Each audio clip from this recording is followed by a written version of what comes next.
gears a little bit and go to the Mm-hmm. NFL. Last episode, we talked about some quarterbacks on the move. This week, I'm going to bring up 4 wide receivers. And I'm going to start with the most recent one. Because this one, listen, when I said this was going to happen, I didn't think it was going to happen this year. I thought it was going to happen in the after this season. So the fact that it happened, out where you were going with that too. Tony. The fact that it happened, saying it. You did. You kept the saying fact that it happened a year early. Where you were going with that. Tyreek Hill, now off the Chiefs. Mm-hmm. Now people are going to say, "Oh, it's not," because okay. Let me go back for the people that didn't watch it. I've said repeatedly, once a quarterback signs that big, huge contract like Patrick Mahomes did, they're not going to be able to afford all their talent around them. And we've seen it with Russell Wilson and Aaron Rodgers and others where everyone keeps saying, well, there's not enough talent around them. And I keep saying, well, yeah, it's because the quarterback's making too much money. Now this one, apparently people want to say, oh, well, it was more about personality. It was about, no, man. At the end of the day, they're going to make up an excuse. But at the end of the day, there was something in that contract, whether it was guaranteed money, length of term. I know people say, but they said they were going to make him the highest paid wide receiver in NFL. Yeah. The problem is, even if you look at Patrick Mahomes' contract, the numbers look big, but look at the guarantees. Look at their opportunities to get out of that contract. It actually isn't, unless he plays through all those years and makes all that money.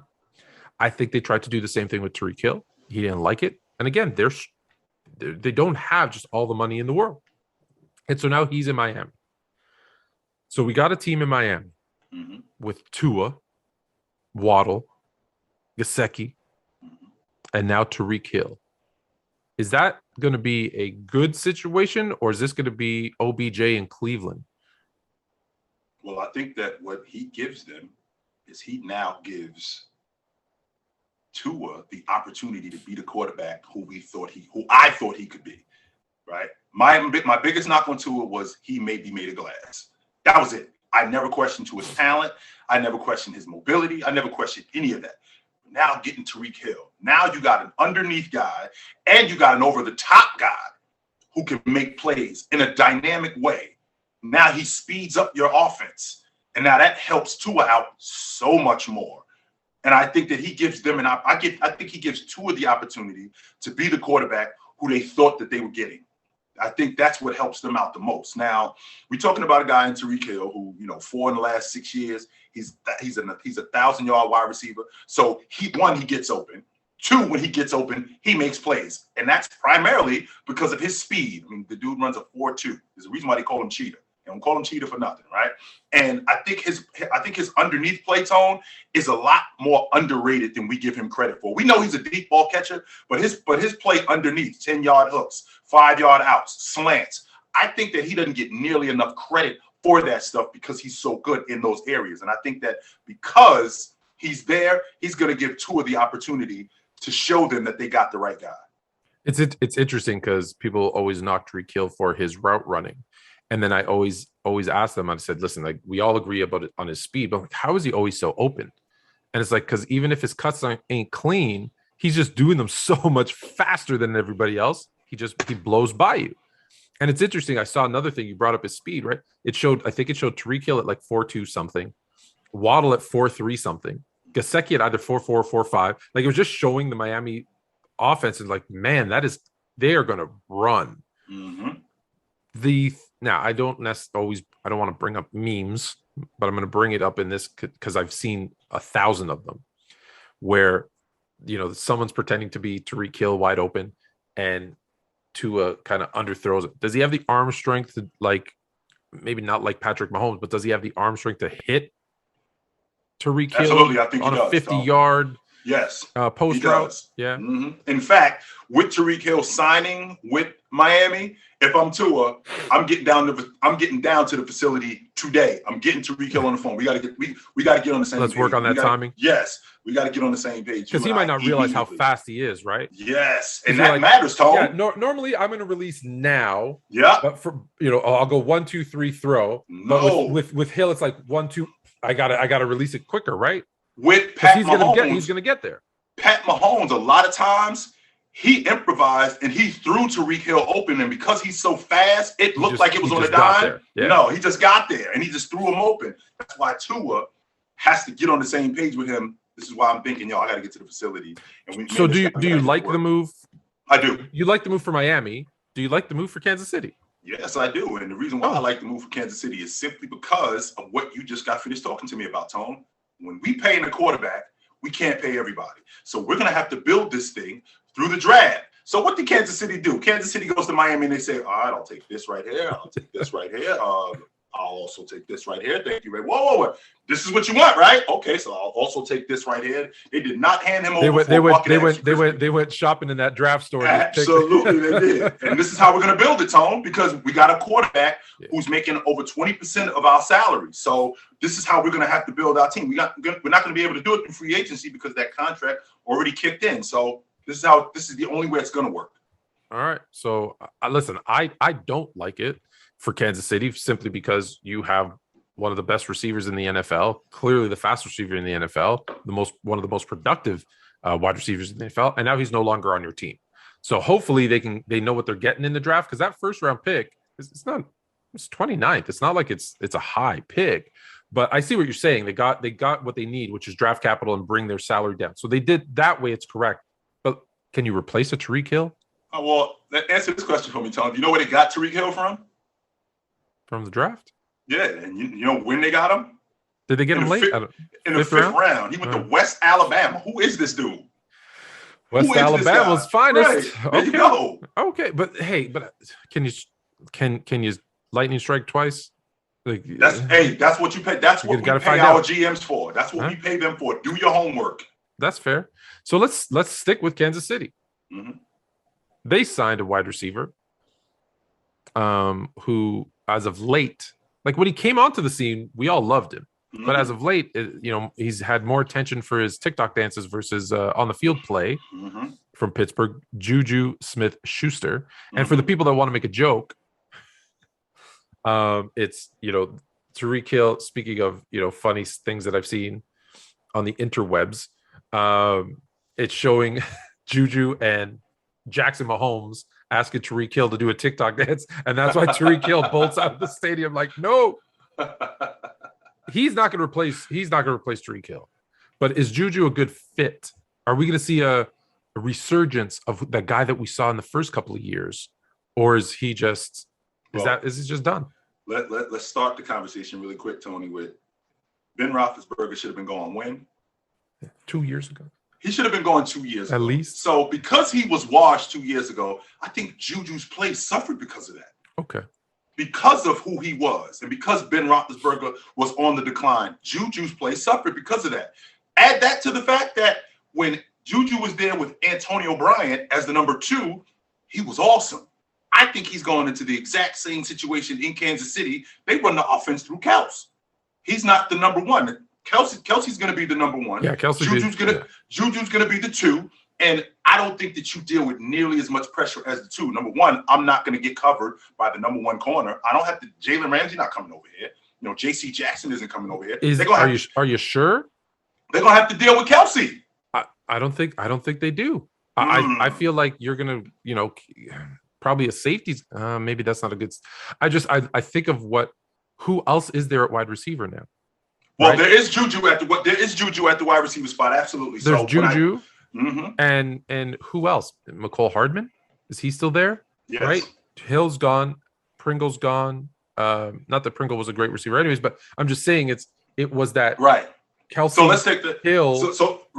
So let's take the number 1 corner off the. Let's take the number 1 corner. So if the number 1 corner goes, he can shut down Juju, right? Right. He'll deal with Juju. Okay. So they put everybody else on Kelsey. Let me rewind that. Right. But with that also being said, Tone, I think he gives them a dynamic in their offense that helps them out. I mean, don't get me wrong, Juju is not Tyreek, but he gives them that underneath help. Okay. And I think he's gonna be so much better with Patrick Mahomes than he was with Ben Roethlisberger, who was washed 2 years ago. Tone, let's make sure we 100% clear. There is no way, as a Pittsburgh Steelers organization, you could lose Juju to Jacksonville.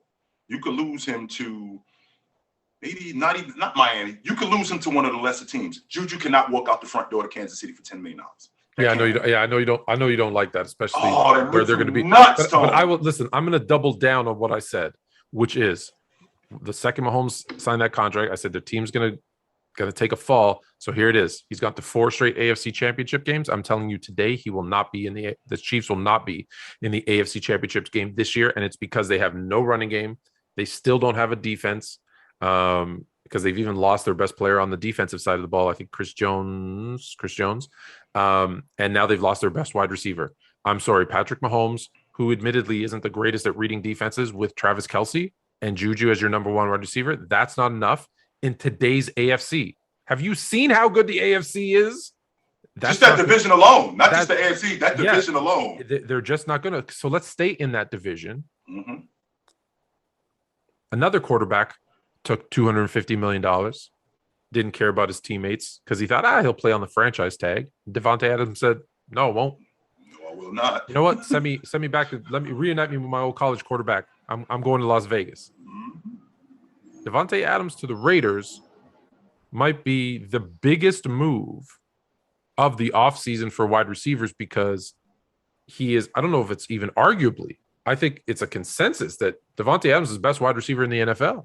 Now, how much of that is Aaron Rodgers? How much of that is Devonta Adams? Well, we're about to find out. Mm-hmm. Is he still the same Devonta Adams? We're about to find out, right? He's still young, let's be honest. Mm-hmm. So Devonta Adams to the Raiders with this move of Tyreek Hill now moving out of the AFC West. I know you got the Chargers at 1. This now move. Keep going, Tone. You good? Yeah. Does this now move the Raiders to 2? Well, when I think about Devonta Adams getting back with Derek Carr, I immediately think about how'd that work out in Cincinnati? Because last I checked, Jamar Chase, he just reunited with the guy who was throwing him the football in college. And that looked like that worked out pretty good. It worked out pretty good. Looked like it worked out pretty good. When I think about Devonta Adams, one of the most dynamic wide receivers, you said this to me, Tone, months ago. You almost put Derek Carr, what he did with that Raider team, on the same page with what DeMar DeRozan was doing with the Bulls, where he was holding that team together with glue and tape. They went through a hellacious season last year with coaching and player stuff, just so much off the field stuff. It was nuts. So when I think about now adding what they've added in Devonta Adams, who, the consensus is, I don't really like to agree with the consensus unless I've done my homework. And I can be honest, Devonta Adams is the best wideout in the game. I can absolutely add it. So if I'm Derek Carr and I'm not just getting my old college wide receiver, I'm getting the best wideout in the game. We have to be better as an offense. With Waller, we will be a better offense. No question about that. Don't forget Josh McDaniels. They also have a offensive genius, I guess, if you want to call him that, as coming in as head coach. I'll say this. I don't think Devonta Adams, people are going to expect him to have like big numbers, like you mentioned, the Joe Burrow, Jamar Chase thing. I don't think that's going to happen. I think he's going to have a really good, solid year. However, I look at the offense with Adams, Renfrew, Waller, and Josh Jacobs. I think they all get a bump up because the attention is going to move over to Adams. And, I've said this. I can't believe people push back on this. I said, watch for Josh Jacobs to have his best year out of his young career because you got to cover Adams. You got to cover Renfrew out of the slot. You got to cover Waller. Well, guess what? Who's going to be left in the box to stop Jacobs? It's a hard runner. I think he has a really big year. I think so too, Tone. But the problem that we have is that the AFC West is a nightmare. Oh my God! You might win 11 games and not make the playoffs. That's realistic. That's not ridiculous. You might have 4 teams that all make the playoffs. Which I was going to ask you that, being a football guy, has that ever happened where the entire division made the playoffs? Never. It couldn't happen before. It couldn't happen because of the way it was set up with only 6 teams. But now with 7. We talked about it. We talked about it with the NFC West last season, where 4 teams might make it. And let's be honest, if it wasn't for a Russell Wilson injury, all 4 teams could have made it.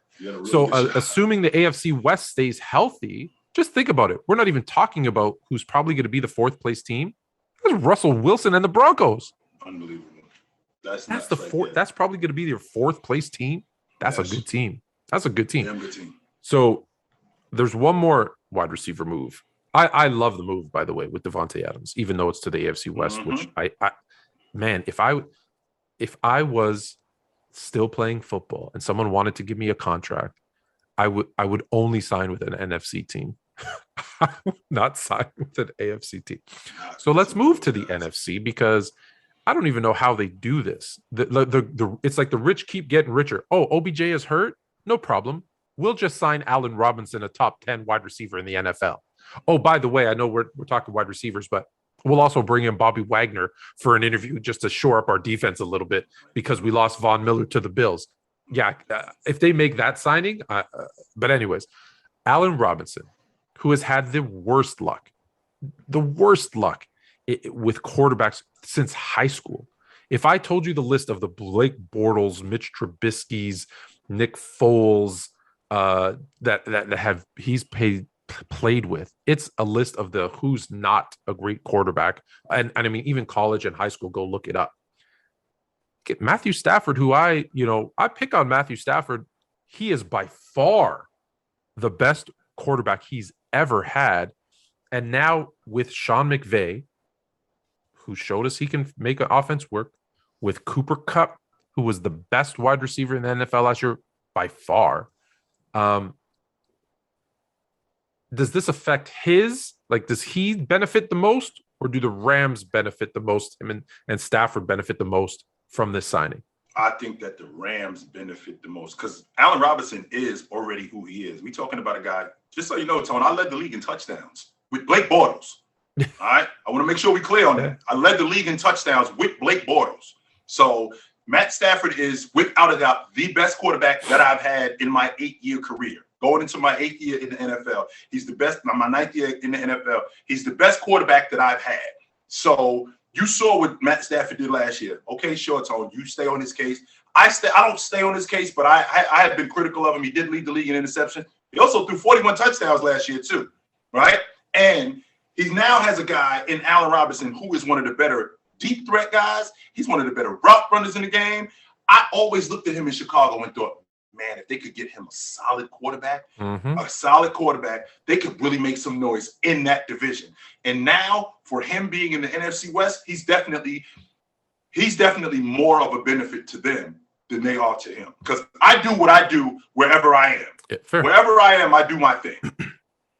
I agree with that 100%. Allen Robinson, people underestimate how good he is. And I always bring up, look at his production with the quarterbacks, with the offenses he's in, on the teams that he's on, has been incredible. So I think that's a great situation for him with the Rams. And I think we're finally going to see, the Allen Robinson that I know who he is.